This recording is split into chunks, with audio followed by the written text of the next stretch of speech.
สารุทาวัดวารามเหตุการณ์เนื้อยามองใกล้ไกลที่นอนตรงอันสดใสตัดไทยให้งงบาปังรุ่นจะรุ่งแล้วรวบแล้วอันไม่แล้วเพื่อนตื่นมาเสียจากเหตุมืดมิดมาชมเชยแสงแห่งวัดอารามเหตุการณ์เรื่องงามยามองใกล้ปลาวอนตรงอันสดใสตัดไปให้คนบาปกรรมรุ่ยดารุ่งแล้วทั่วแผ่นแล้ววันไม่แล้วเพื่อนตื่นมาเสียจากเลสออกมาชมเชยแสงแห่ง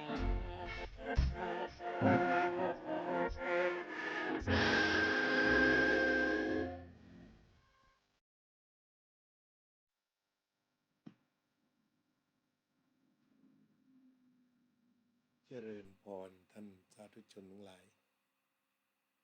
รายการธรรมทานจากวัดพุทธปัญญา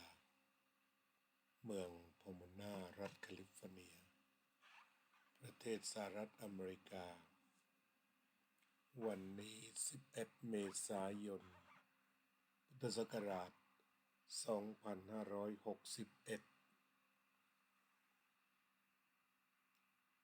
พุทธศักราช2569จำพศผิดเอาใหม่วันนี้11เมษายนพุทธศักราช2569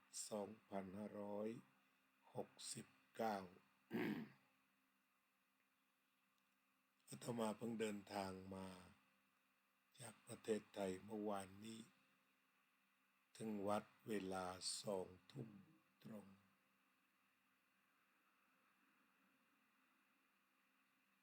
ก็ได้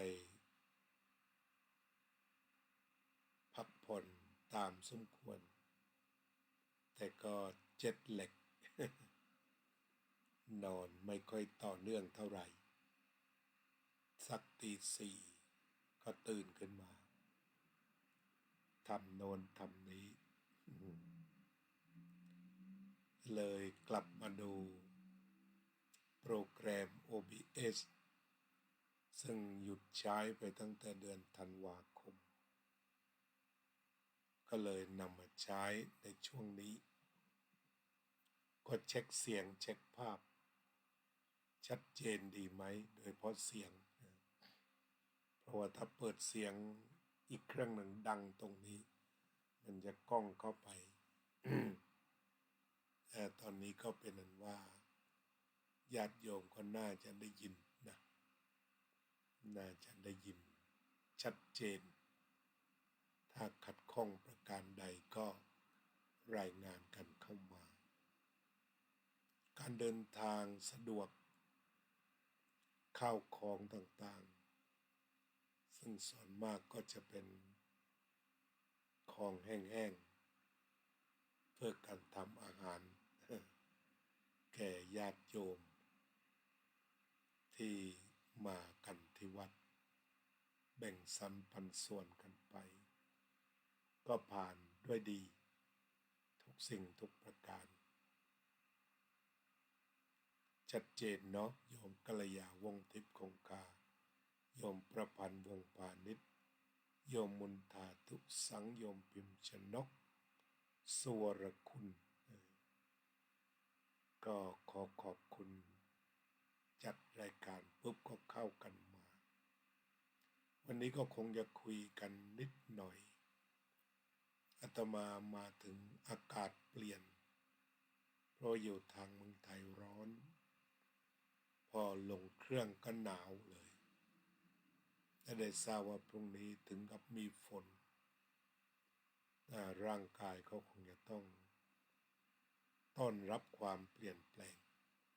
หรือเผชิญหน้ากับความเปลี่ยนแปลงซะก่อนเพื่อการปรับตัวกรณีแบบนี้บางทีทำให้เป็นหวัดได้ง่ายแต่ก็รู้สึกตอนนี้ก็แค่มึนๆหัว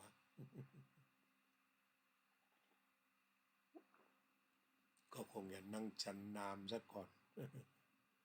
ให้ร่างกายพอจะปรับได้คลื่นเสียงสมบูรณ์ครับเจริญพรขอบคุณโยมประพันธ์วงศ์พาณิชย์มาก ก็งานแรกก็คือวันนี้วันเสาร์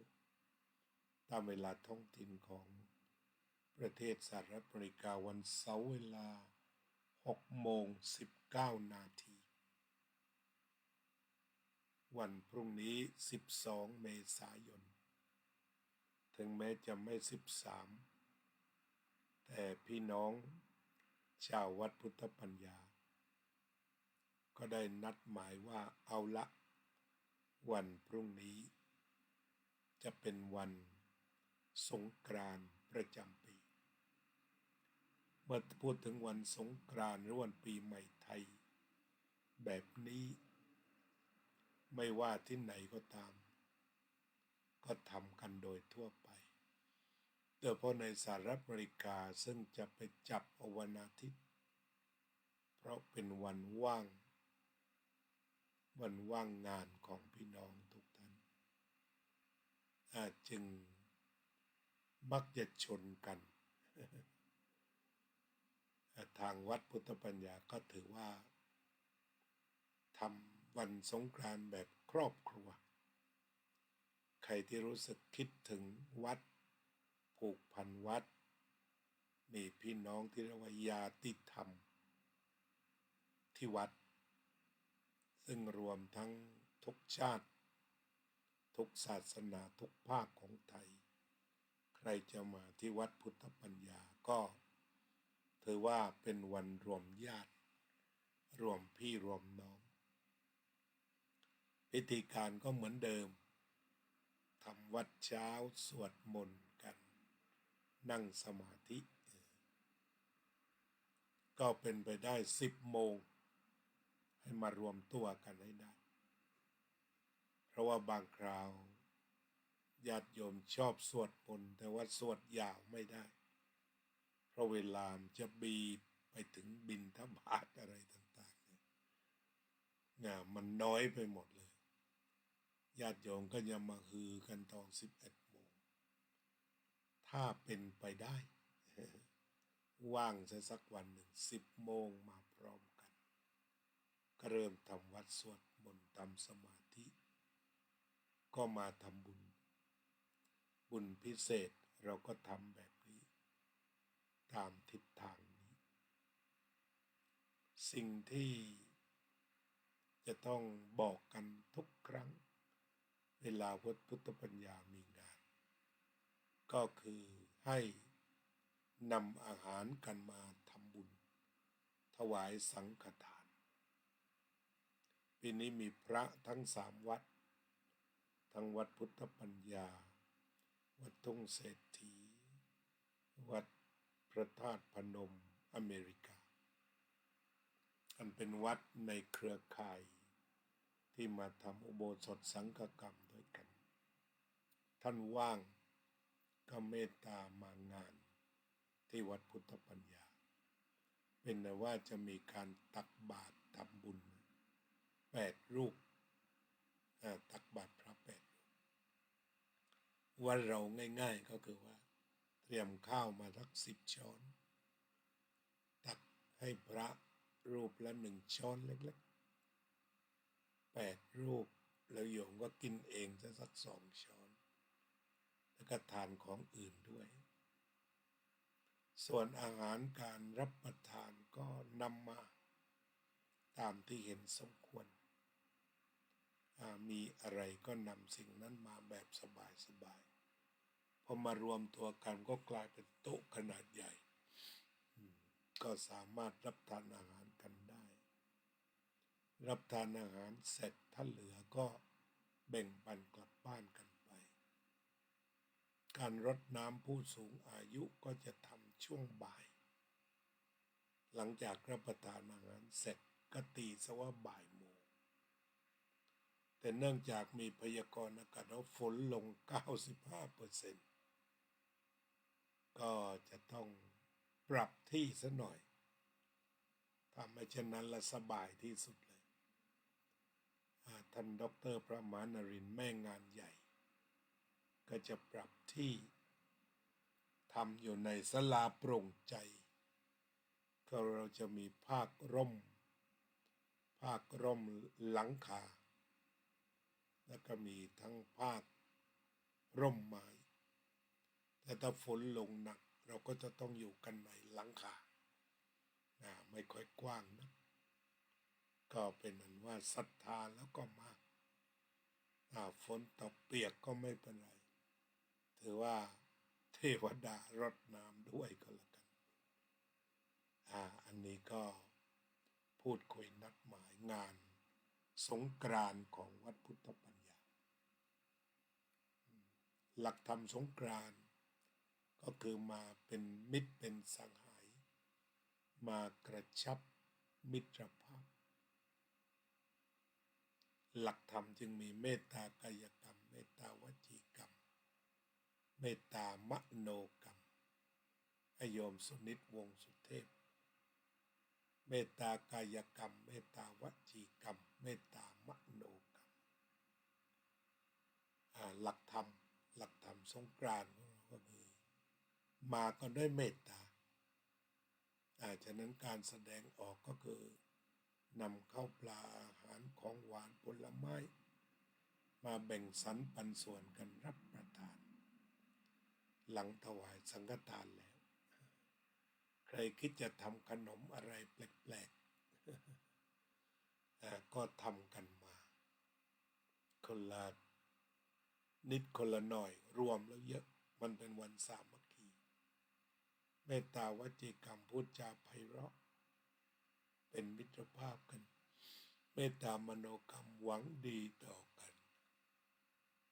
ทิฏฐิสามัญญตามีความเห็นตรงกันว่ามาวัดยังเป็นที่พบปะพี่น้องจากทั่วทิศได้วัดยังทำหน้าที่เป็นศูนย์กลางพบปะพี่น้องได้ทิฏฐิสามัญญตาศีลสามัญญตาแล้วก็สุดท้ายก็คือสาธารณโภคีนำของมาแบ่งสรรปันส่วนกันรับประทานโยมสุนิตพงศ์สุเทพอาจารย์สาธิตติรปัญโยสวัสดีครับผมเอานะอาตมาก็พบปะ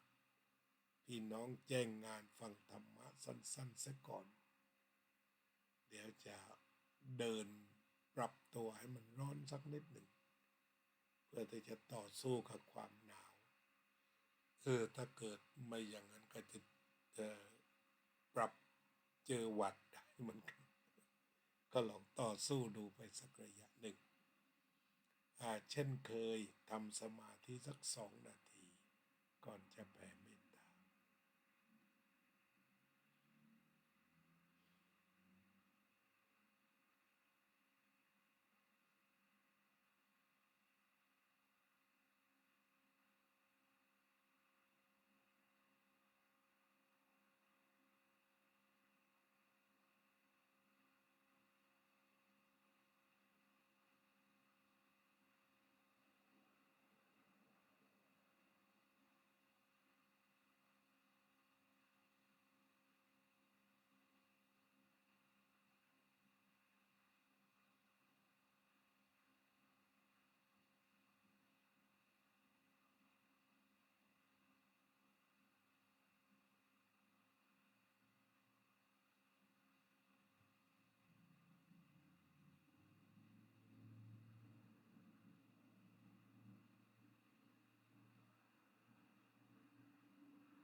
สัพเพ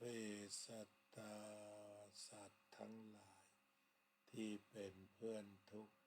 เกิดแก่เจ็บตายด้วยกันทั้งหมดทั้งสิ้นอเวราโหนตุจงเป็นสุขเป็นสุขเถิดอย่าได้มีเวรแก่กันและกันเลยอัพพยาปัจจาโหนตุจงเป็นสุขเป็นสุขเถิดอย่าได้พยาบาทเบียดเบียนซึ่งกันและกันเลยอนีฆาโหนตุจงเป็นสุขเป็นสุขเถิดอย่าได้มีความทุกข์กายทุกข์ใจเลยสุขีอัตตานังปริหะรันตุจงมีความสุขกายสุขใจรักษาตนให้พ้นจากทุกข์ไปทั้งสิ้นเถิดอภิวาทนาสีลิสะนิจจังวุธาปัจจายโนจัตตารโอธรรมาวัฏันติอายุวันโนสุขังภลัง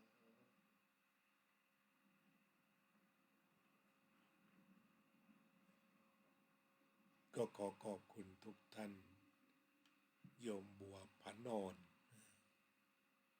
โยมกัลยาร่วมกันแผ่เมตตา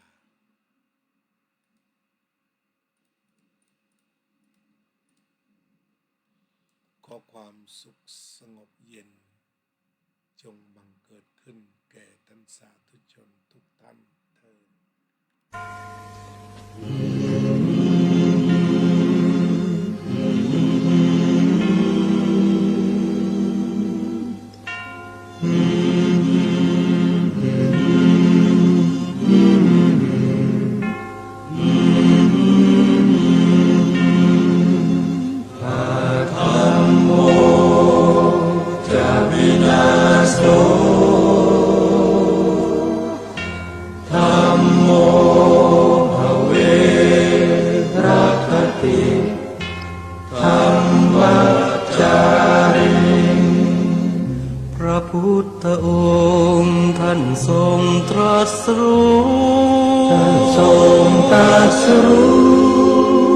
เป็นสัพพัญญูตรัสสอนความจริงว่าธรรมะย่อมชนะทุกสิ่งเป็นที่พึงพิงแก่ผู้ประพฤติชอบธรรมธัมโมจะวินาโสธัมโมภเวรัคติธัมมัจจาริอำนาจใดๆก็ตามย่อมถึงความพินาศถ้าขาดธรรมะประจำไม่มีใครอยู่ค้ำฟ้าเราต่างเกิดมาใช้กันจงอยู่ในศีลในธรรมคิดทำแต่กรรมที่ดีธัมโมจะวินาโสธัมโมภเวรัคติธัมมัจจาริธรรมส่องสว่างสู่ทางสุขศีล